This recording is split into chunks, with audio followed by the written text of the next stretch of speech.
some rice flour, which is chawal ka atta, unsalted butter. This is homemade butter that I made at home. Some salt, some Kashmiri red chili powder. This is sesame seed, which is til, or you can call it tal, and this is curd. This is a little bit on the sour side, and that is exactly how we want it for this dish. We're also going to need a little bit of water to knead the dough and some oil for frying. Those are the ingredients that you're going to need to make chakli. Isn't that simple? Very simple, isn't it? So let's get started. So in our dry flour, rice flour, I'm going to add all the other rest of the dry ingredients. First goes in the sesame seed, then the red chili powder, then the salt, and we're just going to quickly mix this and mix it properly. Now it's time for us to add the curd. If you want to have a little bit sour curd, you can just keep it outside overnight. Now we are going to add the homemade butter or the unsalted butter. And we're just going to mash this up like this and mix it all together. Okay, all our ingredients are nicely mixed in. By the way, guys, there's no need for you to melt the homemade butter. It'll automatically melt when you're mixing it. And now it's time to add some water to our mix. By the way, before I add that, I want to show you one thing. See, once I press this, it's forming like this. It's forming into a rough dough. That is exactly how you want it. Once you have achieved that, that is the time when you add water. Now by now you guys know me, I never add all the water together. I always add it as I go along. That reduces the chance of messing up. And we are just going to need a soft dough now.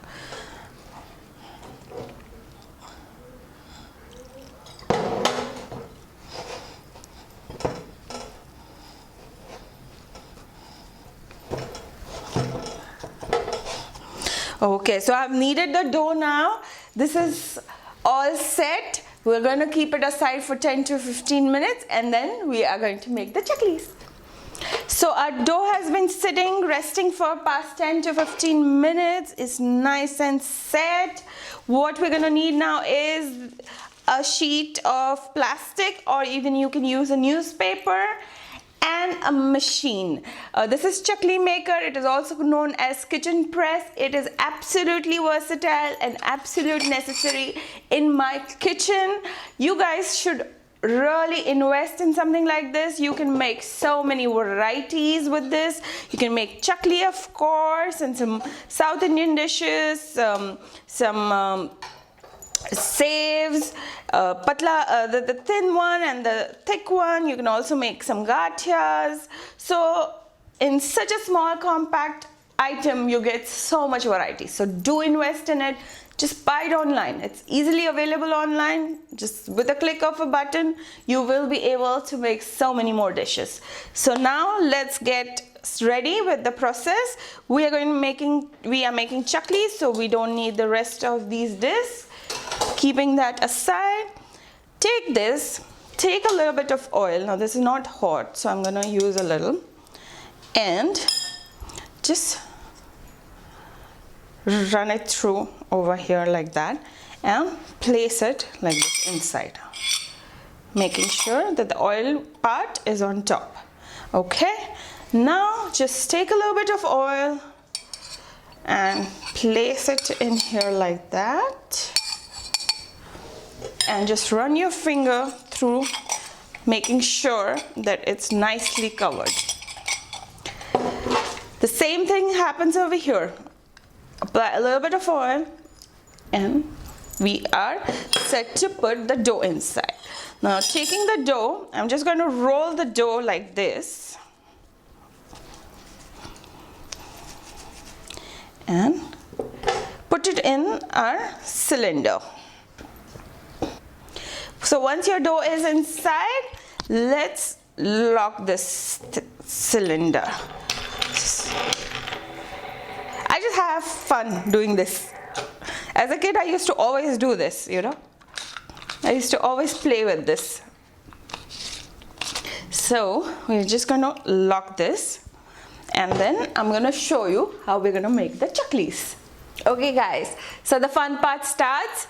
Here is what you're gonna do. You're just gonna go around like this and move your hand along with this as you go along. Just gonna go with one more round, and then you break it and just attach it and lightly press it over here, so it's locked. There is a circle now and it's locked. That's how you're going to make the rest of the chaklis. This used to be like a project for me and my mom to do during Diwali. We used to spend so much time in the kitchen making these. I have so many fond memories of doing this as a kid. So yeah, you can also do the same. Like if you have kids, you can just have fun with them doing this, and this way they will learn something to do along with making something as nice and yummy as some chaklis.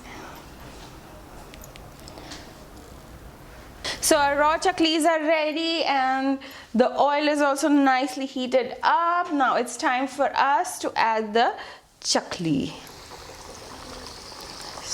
So very carefully you add the chaklis. The first chaklis always let it be a tester. You should always make sure that the oil is hot enough.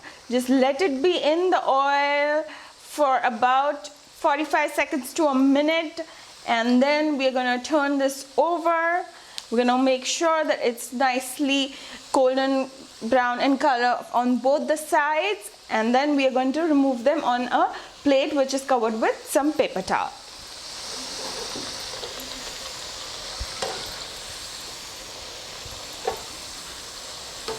So I'm just gonna turn it over now, and I'm gonna let this cook for a bit. I always like to check in between if they are done, especially the very first batch. And looks like they are done. Look at the color. This is exactly where you want your chakli to be at. And let's just drain out the oil. Oops. And remove the chakli. Time to add the rest of the batches. So all the frying is taken care of. I have let the chaklis rest on the counter for about 15 to 20 minutes, or till the time they have reached to room temperature. And now it's time for me to take a bite. And I'm going to break it into a small piece. Be a lady about it. Can you hear the crunch? That is just absolutely music to my ears. It is amazing.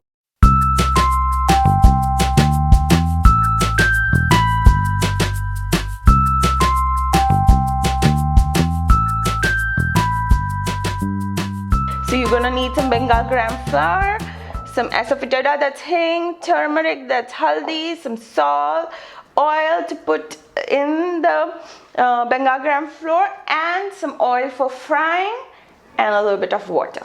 That is it. That is all you're going to need. So let's begin with the process. So let's add our dry ingredients in here. So I added the hing, the haldi, and now some salt, along with a little bit of oil.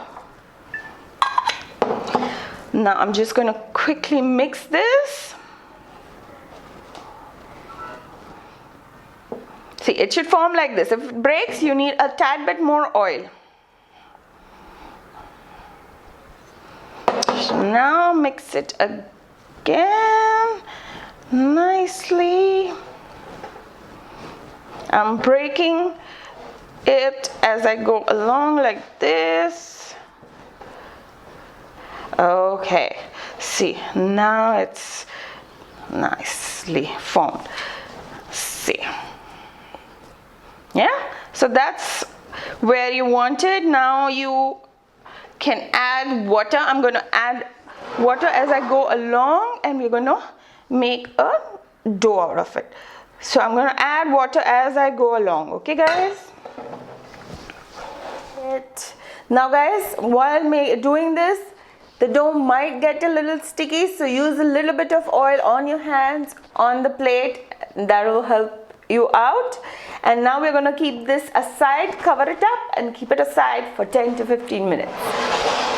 So it's been 10-15 minutes, my dough has rested, and now we are going to start making the same.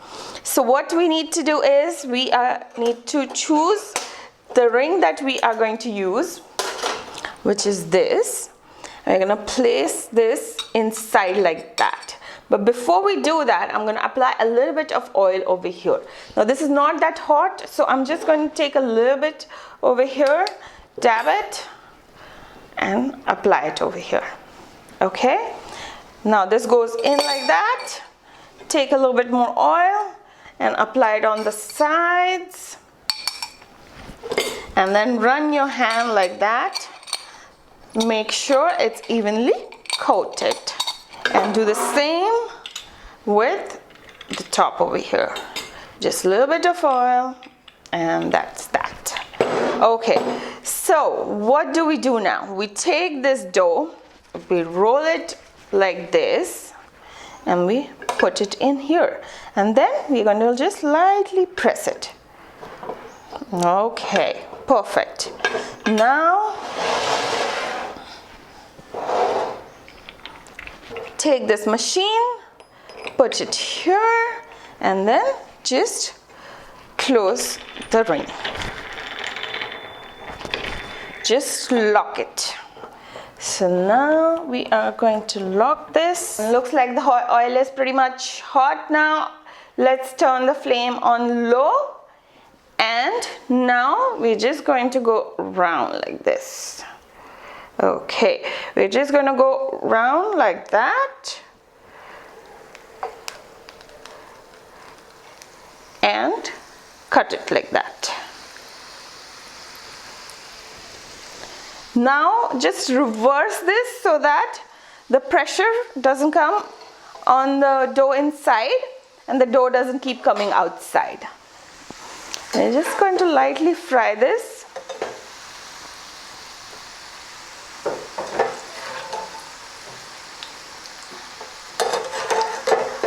And we're gonna turn it around as well. We're just going to fry this, not for too long, just about 30 to 45 seconds on each side.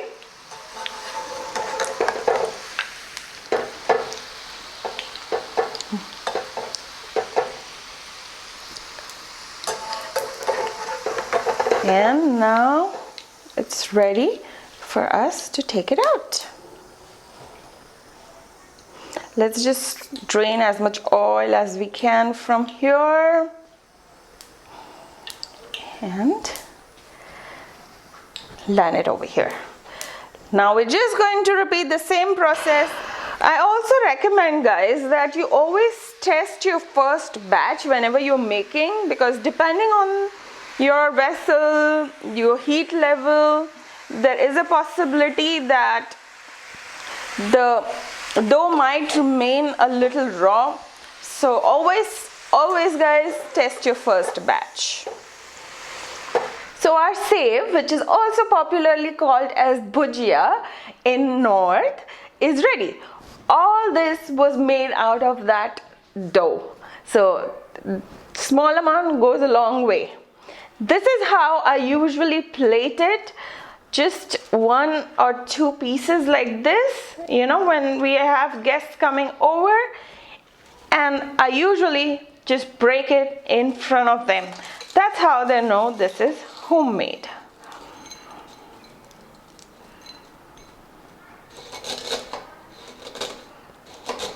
And now it's time for a taste test. So I'm just going to take a little and pop them in my mouth.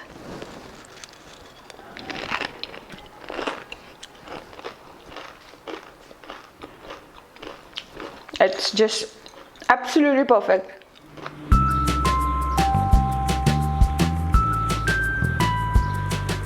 So for this recipe guys, you're going to need about 250 grams of patla poha, which is the fine quality poha. It is also called as the chuda poha. Avoid going for the nylon one because that is even more finer than this and you might end up burning your poha. Then you're going to need 1/4 cup of peanuts, half a cup of potato kiss. Also guys, if you don't find this potato kiss, I can tell you a very easy way to make this. Just half boil the potato in salted water, then grate it and keep it out in the sun till the time it completely dries out. Then you're going to need 1/8 cup of green chilies, 1/8 cup of roasted chana dal, which is futana dal, 1/4 teaspoon of rye, which is mustard seeds, 1/4 teaspoon of jeera, which is cumin seed, pinch of hing, which is asafoetida, 1/8 teaspoon of haldi, which is turmeric, 1/8 cup of curry leaves, which is curry patta, 1/8 cup of powdered sugar, 1/4 cup of dry coconut, which I have sliced like this, half a cup of oil and salt as per your taste. I'm going to be taking approximately around half tablespoon. So that is about it, and let's begin our process now. As you see, I have added some of the poha in a sieve and using my hands, I'm going to gently shake it, removing all the broken poha powder and then adding the poha to the wok. I'm just going to repeat the same process for the rest of the poha. Once all of the poha is run through the sieve and is now in the wok, time to dry roast it. So let's turn on the flame and dry roast it for the next 3 to 4 minutes. You will start noticing that they are becoming more crisp. 3 minutes down and the poha is nice and crisp. So I'm just going to move it aside and take a small vessel. To this I'm going to add the oil, and once the oil is hot, I'm going to add about 1 tablespoon of this potato kiss and I'm going to keep stirring it constantly. Also guys, make sure that the flame is on medium and we are going to cook this potato kiss for just 5 to 10 seconds and then add it on top of the poha. So I'm going to simply repeat this process for the rest of my potato kiss. Once all the potato kiss are fried and on top of our poha, it's time to start frying the peanuts. So in the same oil, let's add the peanuts and cook for about 1 minute or until I start seeing a little color change. And once that happens, let's add it on top of the poha. Time to fry the dry coconut. So let's add the coconut and fry for about 30 to 45 seconds or until you start seeing a color change. And we are simply going to add it to the poha. Now that all of our big items are fried, it's time to remove some of this oil. So I'm taking about 3 big tablespoons of this oil out of the vessel. Be careful as the oil is going to be very hot. So now to this remaining oil in the vessel, I'm going to add the mustard seeds, which is rye, and once it sizzles, I'm going to add the cumin seeds, which is jeera, followed by hing, which is asafoetida, then the haldi, which is turmeric, and the green chilies. And now I'm going to keep stirring this and I'm going to cook it for 30 seconds or until the chilies are fried. Then let's add the curry leaves, followed by the roasted chana dal and the salt. Do keep stirring it all the while. After about 1 minute, let's add this on top of the poha. Now guys, very gently let's mix this thing in. So guys, our chuda is nicely mixed in. I have just kept it on the gas on a low flame, and we are going to roast it for the next 6 to 7 minutes. I'm going to make sure to stir it in intervals. After 7 minutes, turn off the flame, and now let's add the powdered sugar and mix that in as well. And now it's time to add it to the serving bowl. So as always, I have kept some for my family and some for me. So I am digging in. Absolutely divine. And there's a chatpata taste to this. There's chili and some sugar. Amazing with the peanuts, I'm telling you. You can also add some dry fruits like cashews in it. But I just absolutely love this combination. Do try it. Do let me know what you think about it. And I hope you enjoyed spending time with me. And I will see you later. Bye-bye. I can't even talk properly.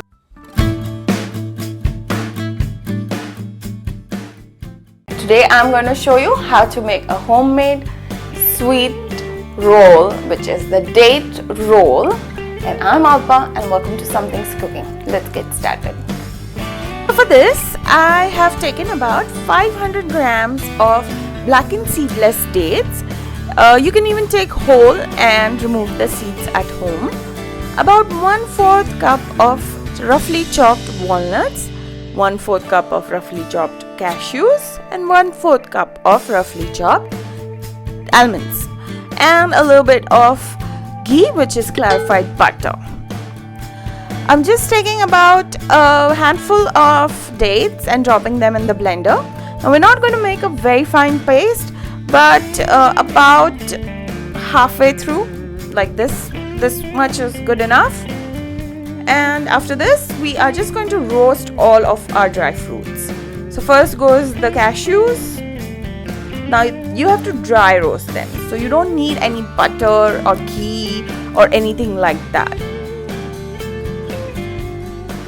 So the cashews are now ready.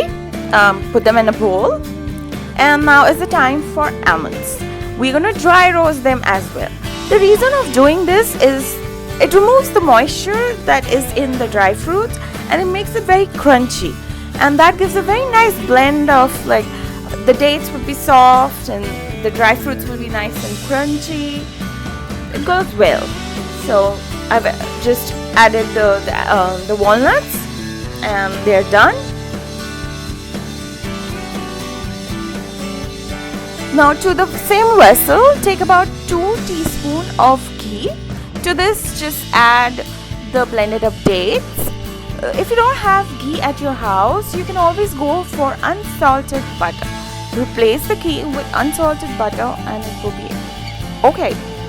Now add rest of the dates and just move it around in the vessel with the help of a spatula or anything that you can push it down with. Just move it around for 5 to 6 minutes, and with the help of the heat and the ghee, it's going to soften very quickly.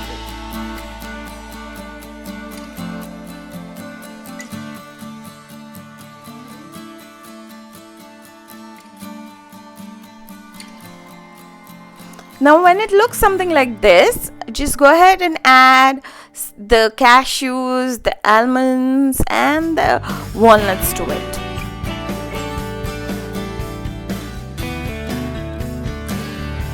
Now with the same spatula, mix everything together. Let all the dry fruits, the roasted dry fruits, mix well together with the date. Once you've mixed it together, just put it in a bowl and let it rest for 15 minutes. Let it come down to room temperature. Now I'm taking about 2-3 drops of ghee on a flat surface, and I have divided the date mixture into half, and I'm gonna just roll it on top of the flat surface. Now apply a little bit of pressure, but make sure it's even, and keep pressing it from the end as well. Now with the help of knife, I'm gonna just cut off the ends.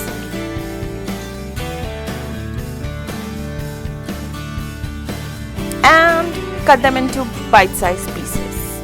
And I'm going to take about this much size, and make sure when you do that as well, you keep pressing wherever it comes out. Just press it with your hands. It's pretty soft. You'll be able to do that with your hands as well.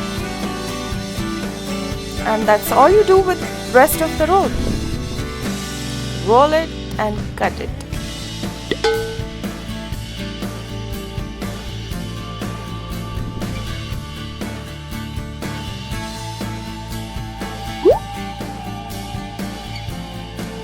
Did you see how easy and quick that was? You know, I'm going to make this for all my friends and family members this festival season. Why don't you also try to do the same? If you do make, leave me a comment, like the video, and please subscribe to my channel. Bye. Take care.